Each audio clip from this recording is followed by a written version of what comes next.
एक बार बुद्ध के एक शिष्य ने उससे पूछा कि मृत्यु हो जाने के बाद क्या होता है, आत्मा के साथ क्या किया जाता है। बुद्ध शिष्य की बातें सुनकर मुस्कुराने लगे। जीवन देखने और जीवन से जुड़े विषयों को लेकर गौतम बुद्ध का नजरिया एकदम अलग था।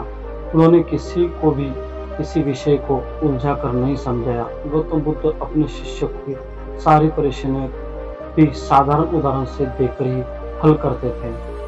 एक बार किसी शिष्य ने गौतम बुद्ध से पूछा, भगवान अपने आज तक यह नहीं बताया कि मृत्यु के बाद आखिर क्या होता है। यह बात सुनकर गौतम बुद्ध मुस्कुराने लगे और फिर उन्होंने शिष्य से पूछा, पहले मेरी एक बात का जवाब दो। अगर कोई कहीं जा रहा है और अचानक कहीं से आकर उसके शरीर में जहर भरा तीर लग जाए तो वह क्या करेगा।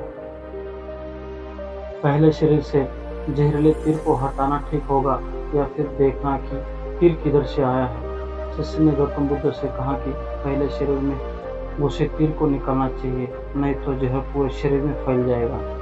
गौतम बुद्ध ने कहा कि बिल्कुल सही। अब यह बताओ कि पहले इस जीवन के सुखों का निवारण का उपाय किया जाए या मृत्यु के बाद की बातें के बारे में सोचा जाए। जो हमारे बस में नहीं है उसका विचार किया जाए।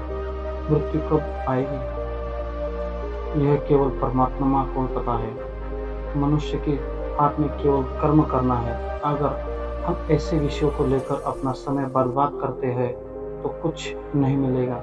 हमें केवल उन बातों के बारे में ही सोचना चाहिए जिन्हें हम कर सकते हैं। शिष्य को गौतम बुद्ध की बात समझ आ गई और उसकी सारी जिज्ञासा शांत हो गई।